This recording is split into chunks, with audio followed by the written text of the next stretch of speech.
Depuis l'Antiquité, les symboles détiennent un pouvoir mystérieux mais indéniable. Qu'ils soient gravés dans les murs des temples bouddhistes ou cachés dans les écritures sacrées, ils servent de pont entre le visible et l'invisible, entre nos intentions et la réalité que nous souhaitons créer. Mais les symboles ne se limitent pas aux temples, aux rituels ou aux manuscrits rares. Ils nous entourent dans la vie quotidienne, intégrés dans les espaces que nous habitons, les objets que nous choisissons de conserver et les énergies que nous cultivons inconsciemment. Êtes-vous déjà entré dans une pièce et vous êtes-vous immédiatement senti en paix, comme si une force tranquille vous enveloppait, remplissant votre esprit de clarté et de calme? Ou, au contraire, êtes-vous entré dans un espace encombré et chaotique et vous êtes-vous senti soudain dépassé, anxieux, voire épuisé? Ces réactions ne sont pas des coïncidences. Ils sont la preuve de quelque chose que les anciens maîtres bouddhistes savent depuis des siècles. Votre environnement façonne votre énergie et votre énergie façonne votre vie.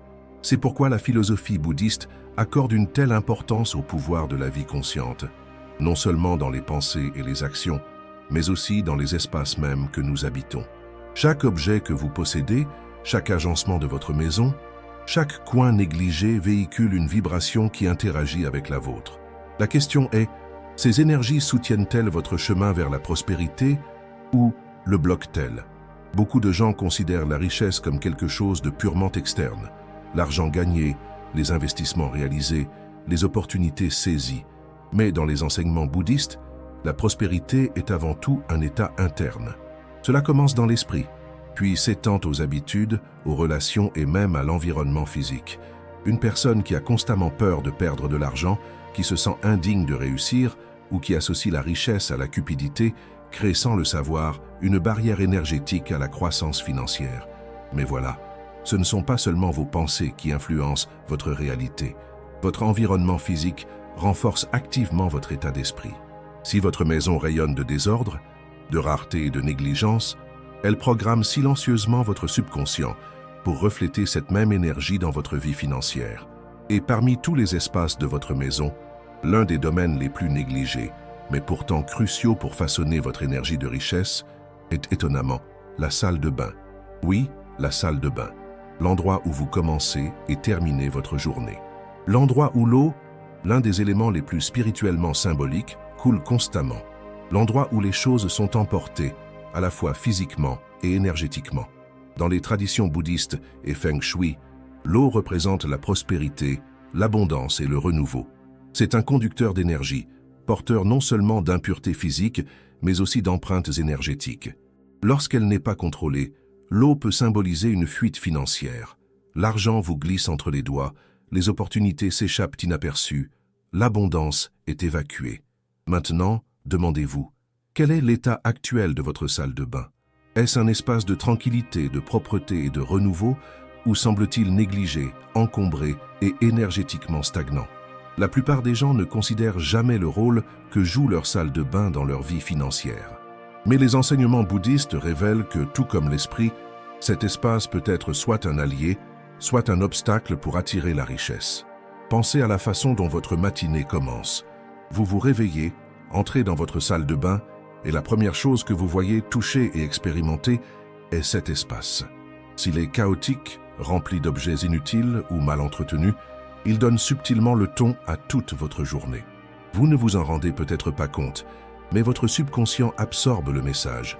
L'énergie est dispersée, les ressources sont gaspillées, la richesse est perdue.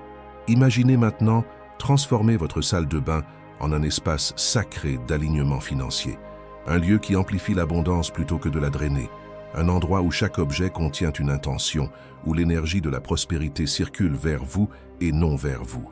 Cette transformation ne concerne pas des rénovations coûteuses ou des rituels élaborés.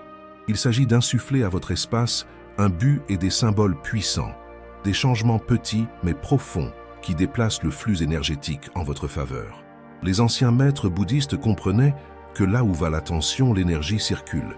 Si vous placez des objets intentionnels dans un espace où l'eau est constamment en mouvement, vous créez un puissant courant énergétique qui dirige la richesse et les opportunités vers vous. Mais que devez-vous exactement placer dans votre salle de bain pour y parvenir? Comment transformer cet espace souvent négligée, en un pôle d'attraction pour la prospérité financière? Les réponses résident dans la sagesse bouddhiste vieille de plusieurs siècles et dans le placement stratégique d'objets imprégnés d'intention. Et si un simple ajout symbolique à votre salle de bain pouvait subtilement changer le cours de votre réalité financière? Et si, avec quelques ajustements réfléchis, vous pouviez transformer cet espace en un point d'ancrage pour l'abondance, garantissant que la prospérité afflue dans votre vie sans effort? Il existe des objets et des pratiques spécifiques qui détiennent la clé de cette transformation, des éléments que les traditions anciennes ont longtemps considérés comme essentiels au maintien de l'énergie de la richesse. La salle de bain est l'un des espaces les plus essentiels de toute maison, mais elle est souvent la plus négligée en matière de flux d'énergie et d'alignement spirituel. Dans la philosophie bouddhiste et les traditions feng shui, la salle de bain est considérée comme un lieu de libération, de purification et de renouveau, mais c'est aussi un espace où l'énergie peut facilement s'échapper, notamment l'énergie de prospérité. Cela en fait un domaine critique à équilibrer, car si rien n'est fait, cela peut devenir une force invisible drainant la richesse et l'abondance de votre vie. Pensez à ce qui se passe dans la salle de bain. L'eau coule constamment, que ce soit par le lavabo, la douche ou les toilettes. Et dans presque toutes les cultures, l'eau est un puissant symbole de prospérité, de mouvement et d'énergie vitale. Dans les enseignements bouddhistes, l'eau représente le flux du karma, effaçant les fardeaux du passé tout en vous apportant de nouvelles opportunités. Cependant, tout comme l'énergie financière, si l'eau n'est pas contrôlée, elle peut symboliser une perte, un gaspillage ou une instabilité. Maintenant, imaginez vos finances comme une rivière. Préféreriez-vous avoir un ruisseau fort et régulier qui coule vers vous en abondance, ou laisseriez-vous les fuites, les blocages et les écoulements affaiblir votre prospérité? Votre salle de bain joue un rôle direct dans cette équation énergétique, et de petits changements dans cet espace peuvent créer de puissants changements dans votre réalité financière. L'une des premières choses à considérer est de savoir comment empêcher l'énergie financière de s'évanouir. De nombreuses traditions anciennes préviennent que les toilettes, les éviers et les canalisations peuvent symboliquement vous priver de la prospérité. Cela ne signifie pas que vous devez avoir peur d'utiliser votre salle de bain, mais plutôt que vous devez être attentif à l'énergie qu'elle contient. L'une des pratiques les plus simples, mais aussi les plus efficaces, consiste à garder le couvercle des toilettes fermé lorsqu'il n'est pas utilisé. À première vue, cela peut paraître un détail insignifiant, mais énergétiquement, il fait office de sceau, empêchant la richesse de s'échapper. Certains praticiens du feng shui d'influence bouddhiste recommandent également de garder la porte de la salle de bain fermée autant que possible, renforçant ainsi l'idée que l'abondance financière doit être contenue et non perdue par inadvertance. Mais contrôler les pertes d'énergie ne représente que la moitié de la solution. La véritable transformation se produit lorsque vous transformez votre salle de bain en un sanctuaire énergétique, un espace qui non seulement évite les pertes, mais attire activement la richesse. Une façon d'y parvenir consiste à utiliser des objets symboliques qui rayonnent d'énergie de prospérité. Tout au long de l'histoire bouddhiste, certains éléments ont été associés à l'abondance, et les placer dans votre salle de bain peut modifier l'équilibre énergétique en votre faveur. L'un des éléments les plus efficaces à introduire sont les cristaux, notamment la citrine et la pyrite. La citrine est connue comme la pierre de la richesse, utilisée depuis des siècles pour attirer la croissance financière et les opportunités. Contrairement à d'autres cristaux, la citrine n'absorbe pas l'énergie négative. Au lieu de cela, il dégage une pure positivité, ce qui le rend parfait pour contrecarrer l'effet drainant de la salle de bain. Placer une petite grappe de citrine près de l'évier ou des toilettes peut aider à reprogrammer l'espace pour qu'il abrite la prospérité plutôt que de la laisser filer. La pyrite, souvent appelée l'or des fous, véhicule la vibration de la réussite financière et de la protection. Une petite pièce sur une étagère ou un comptoir de salle de bain peut agir comme un bouclier énergétique, renforçant la rétention et l'expansion de la richesse. Un autre ajout essentiel sont les plantes vivantes, en particulier le bambou. Dans les traditions bouddhistes, le bambou symbolise la résilience, la croissance et la prospérité. Contrairement à de nombreuses autres plantes, le bambou prospère dans les environnements humides, ce qui le rend idéal pour la salle de bain. Un petit arrangement de bambou placé près de l'évier ou de la fenêtre renforce l'énergie du mouvement ascendant et du flux financier continu. Mais au-delà des objets, les couleurs et les matériaux de votre salle de bain jouent également un rôle crucial. Si votre salle de bain est généralement sombre, lourde ou encombrée, cela peut renforcer la stagnation de votre vie financière. Les couleurs claires et naturelles comme le blanc, l'or, le vert et le bleu favorisent le renouveau et l'abondance. Même de petits changements, comme l'ajout d'accents dorés, de serviettes vertes ou d'un élément décoratif bleu, peuvent subtilement modifier l'énergie de l'espace. L'eau, bien qu'essentielle, doit également être équilibrée avec des éléments d'ancrage. Dans les temples bouddhistes, des éléments terrestres tels que la pierre, l'argile et le bois sont utilisés pour maintenir la stabilité au milieu d'un mouvement énergétique constant. L'introduction de ces matériaux dans votre salle de bain, que ce soit par le biais de décorations en bois, d'une petite figure de Bouddha en pierre ou d'accessoires en céramique, contribue à ancrer la prospérité et à prévenir l'instabilité financière. Mais la façon la plus profonde de transformer votre salle de bain est peut-être le rituel et l'intention. Dans la pratique bouddhiste, les rituels ne sont pas de simples superstitions, ce sont des actes conscients qui remodèlent la réalité. En intégrant de petites habitudes utiles à votre routine quotidienne, vous pouvez vous assurer que votre salle de bain n'est plus un lieu de perte d'énergie, mais plutôt un espace d'attraction et de renouveau. Une pratique puissante est le rituel de nettoyage de la prospérité du matin. Chaque matin, lorsque vous vous lavez les mains ou prenez une douche, fixez-vous une intention d'abondance pour la journée. Visualisez l'eau emportant les croyances limitantes concernant l'argent et le succès. Imaginez que cela vous apporte confiance et opportunités financières. Certains pratiquants bouddhistes récitent des mantras dans le cadre de leur rituel de purification. Un mantra bien connu pour l'abondance est Om Vasudhare Svaha. Vasudhara est la déesse bouddhiste de la richesse et de la prospérité.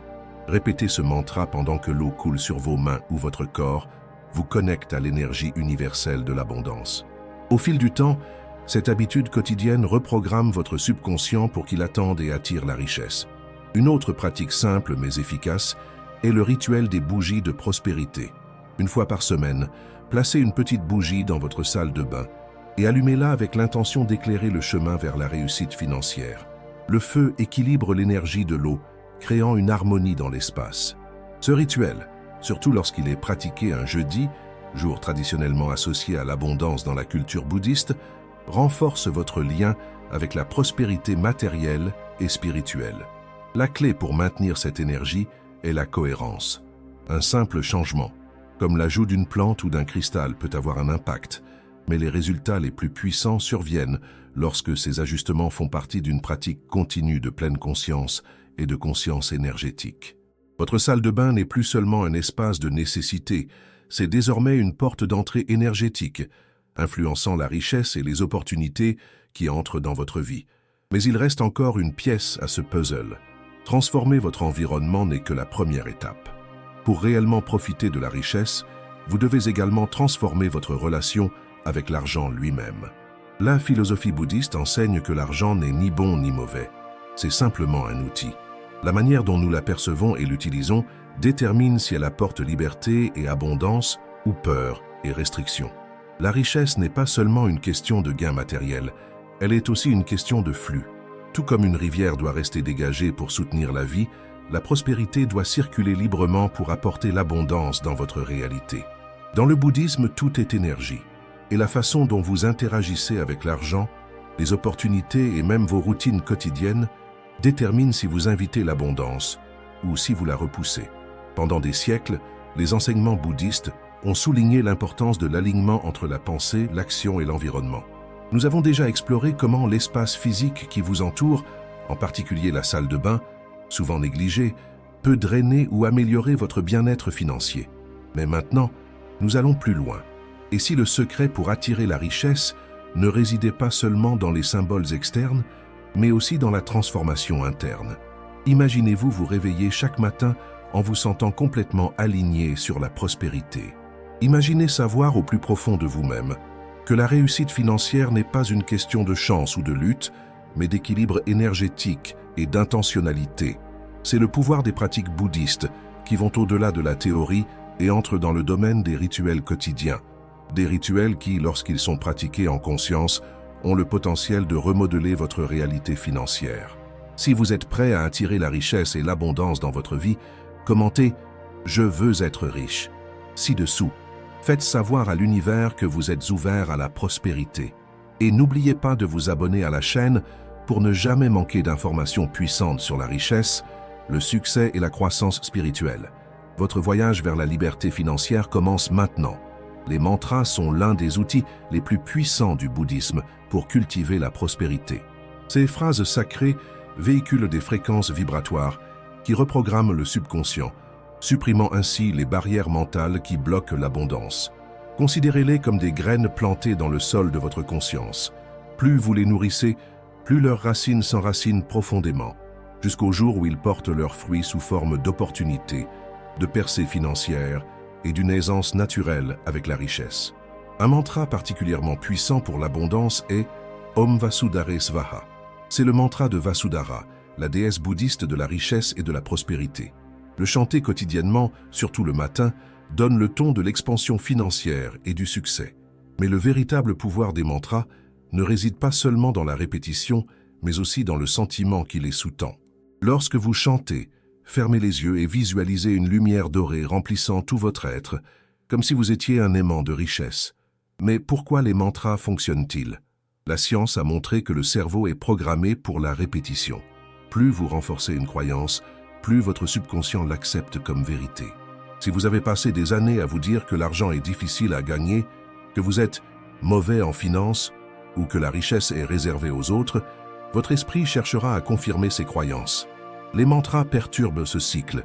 Ils agissent comme une reprogrammation énergétique, remplaçant les croyances limitantes par des fréquences de prospérité plus élevées. Mais pour une véritable transformation, elles doivent être combinées avec des actions et des rituels. Dans les monastères bouddhistes, les moines suivent des rituels quotidiens précis pour garantir que leur énergie reste pure et alignée. Ces rituels ne sont pas des superstitions, ils sont soigneusement conçus pour cultiver des états d'être spécifiques. En matière d'abondance financière, il existe plusieurs pratiques anciennes qui, lorsqu'elles sont intégrées à la vie quotidienne, ouvrent les portes de la prospérité. L'une de ces pratiques est le rituel de l'eau dorée. L'eau, comme nous l'avons déjà exploré, est un puissant conduit d'énergie. En l'utilisant consciemment, vous pouvez créer un lien direct entre vos pensées et votre réalité financière. Voici comment procéder.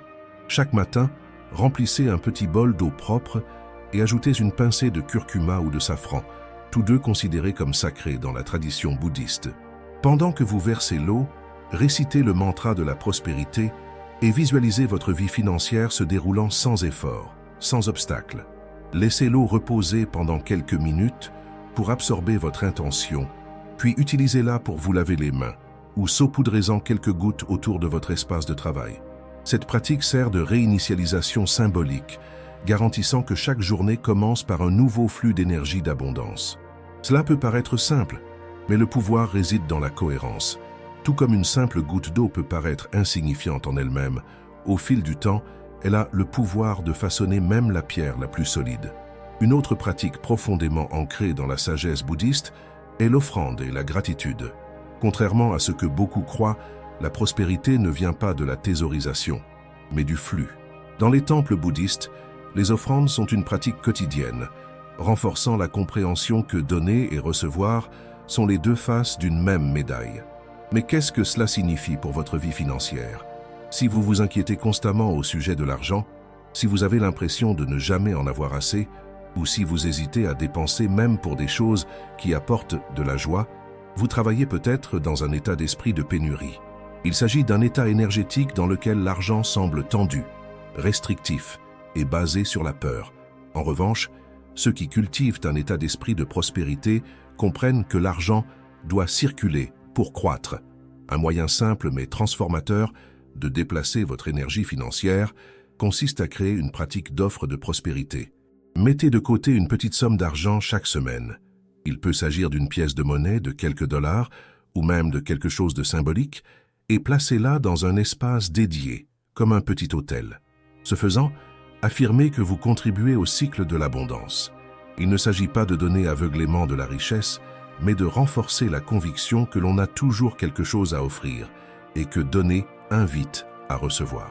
Beaucoup de ceux qui pratiquent en ce rituel signalent un changement presque immédiat, non seulement dans leurs finances, mais aussi dans leur sentiment de sécurité, de confiance et de facilité avec l'argent. Mais qu'en est-il des moments où le stress financier semble insupportable. C'est là qu'intervient le rituel du miroir pour la clarté financière. Dans de nombreuses traditions bouddhistes, les miroirs sont considérés comme de puissants outils de réflexion, non seulement sur le moi physique, mais aussi sur des vérités plus profondes. Voici comment l'utiliser pour transformer votre relation avec la richesse. Chaque matin, après avoir effectué votre routine de nettoyage habituelle, placez-vous devant un miroir. Regardez-vous dans les yeux et dites « Je suis en harmonie avec l'abondance. L'argent me parvient facilement. J'utilise ma richesse avec sagesse et générosité. » Cela peut sembler étrange au début, mais rappelez-vous, votre esprit est toujours à l'écoute. La façon dont vous vous parlez a un impact direct sur la façon dont vous gérez les opportunités financières. Au fil du temps, ce rituel redéfinit votre perception de vous-même, vous permettant d'accéder à une version de vous-même qui vous semble digne de richesse. Les enseignements bouddhistes les plus profonds sur la prospérité nous rappellent que la véritable richesse est un état d'être.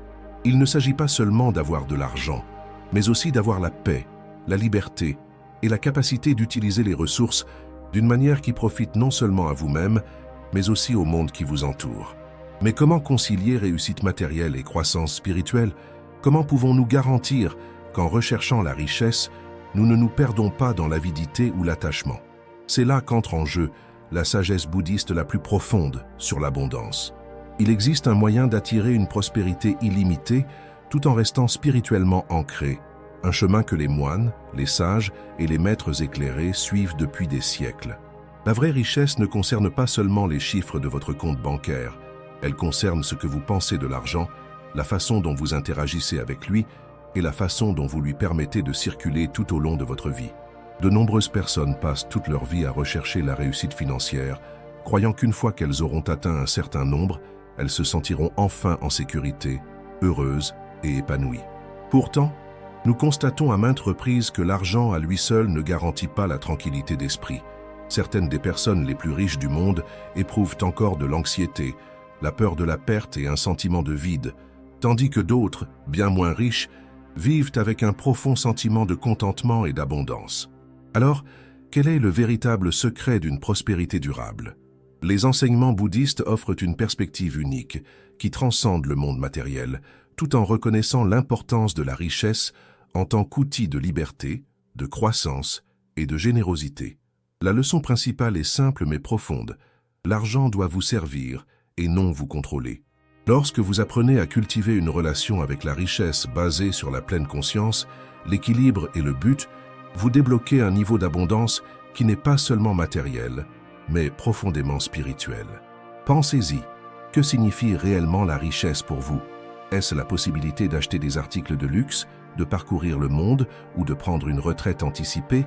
Ou s'agit-il de quelque chose de plus profond? La liberté de choisir votre chemin, la capacité d'aider les autres, la tranquillité de savoir que vous êtes en sécurité financière? Si vous commencez à voir l'argent comme une énergie, une force qui reflète votre état d'esprit et vos actions, vous réaliserez que la prospérité n'est pas quelque chose à rechercher, mais à laquelle il faut s'aligner. C'est pourquoi tout au long de l'histoire, les moines bouddhistes, les maîtres spirituels et les individus éclairés n'ont pas évité l'argent, mais l'ont plutôt abordé avec sagesse. Mais comment appliquer cette sagesse dans la vie de tous les jours? L'un des changements les plus puissants que vous puissiez opérer est de vous détacher des habitudes financières fondées sur la peur.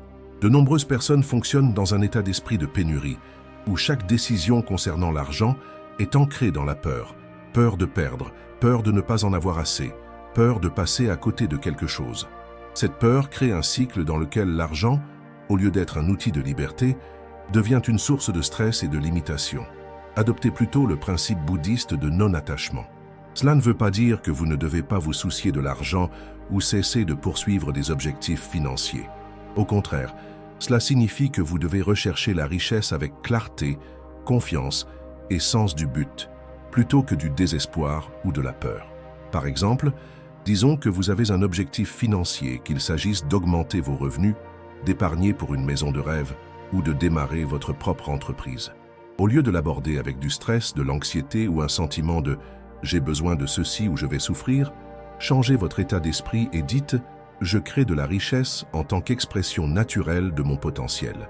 L'argent afflue vers moi à mesure que je m'aligne avec mon moi le plus élevé. » Lorsque vous remplacez le stress financier par la confiance dans le processus, vous commencez à voir des opportunités, là où d'autres voient des obstacles. Vous commencez à prendre des décisions en vous fondant sur la sagesse plutôt que sur la peur, et l'argent commence naturellement à jouer en votre faveur. C'est ici qu'interviennent le donner et le recevoir. Dans la tradition bouddhiste, la générosité, dana, est considérée comme l'une des plus hautes vertus. Mais la générosité n'est pas seulement une question de charité, elle implique de comprendre que la richesse doit circuler pour croître. Lorsque vous accumulez de l'argent par peur, vous bloquez son flux naturel. Mais lorsque vous apprenez à utiliser l'argent judicieusement, en l'investissant dans des choses qui apportent de la valeur, en aidant les autres et en le faisant circuler dans un esprit d'abondance, vous renforcez le cycle de la prospérité. Un moyen pratique d'appliquer cela consiste à dépenser et à donner consciemment. La prochaine fois que vous dépenserez de l'argent, que ce soit pour un repas, un service ou un cadeau, faites une pause et envoyez votre gratitude. Reconnaissez que l'argent circule à travers vous, enrichissant votre vie et celle des autres. Ce simple acte transforme l'argent de quelque chose de transactionnel en quelque chose de profondément significatif. Une autre clé de la richesse financière et spirituelle est l'estime de soi. De nombreuses personnes bloquent sans le savoir leur réussite financière car au fond, elles ne se sentent pas dignes de l'abondance. Ils peuvent véhiculer des croyances subconscientes telles que « je ne suis pas doué avec l'argent »,« je ne mérite pas d'être riche » ou « la richesse est réservée à certaines personnes ». Mais voici la vérité, vous méritez l'abondance simplement parce que vous existez. Les enseignements bouddhistes nous rappellent que la vie elle-même est abondante. Regardez la nature. La lumière du soleil, l'air ou la croissance ne manquent pas. L'univers fonctionne en expansion et vous faites partie de ce flux universel. Au moment où vous reconnaissez que la prospérité est votre droit de naissance, votre énergie change et des opportunités commencent à apparaître là où vous voyez autrefois des limites. Cela nous amène à une dernière pratique puissante, le rituel d'affirmation de la mentalité de richesse. Chaque matin, placez-vous devant un miroir. Regardez-vous dans les yeux et dites à voix haute « Je suis digne de la richesse. La prospérité m'arrive sans effort. L'argent est un outil que j'utilise avec sagesse et générosité. Je suis ouvert à l'abondance sous toutes ses formes. » Cette pratique peut sembler étrange au début, mais avec le temps, elle recable votre subconscient. Il remplace les croyances limitantes par des croyances responsabilisantes, vous alignant sur l'état d'esprit de quelqu'un qui attire et gère la richesse sans effort. Et tandis que vous poursuivez votre chemin vers la réussite financière et spirituelle, rappelez-vous, la prospérité ne dépend pas de ce que vous avez, mais de qui vous devenez dans le processus. Maintenant, avant de conclure, je veux avoir de vos nouvelles. Si vous êtes prêt à accueillir la richesse dans votre vie, tapez « Je veux être riche » dans les commentaires. Faites savoir à l'univers que vous êtes ouvert à l'abondance, que vous entrez dans un nouveau niveau d'alignement financier et spirituel. Si vous avez trouvé ce contenu utile, n'oubliez pas d'aimer cette vidéo, de vous abonner à la chaîne et de la partager avec quelqu'un qui a besoin de l'entendre. Plus nous diffusons nos connaissances et notre énergie positive, plus nous nous élevons tous ensemble. Merci d'être ici et rappelez-vous, votre voyage vers la richesse ne fait que commencer. Rendez-vous dans la prochaine vidéo.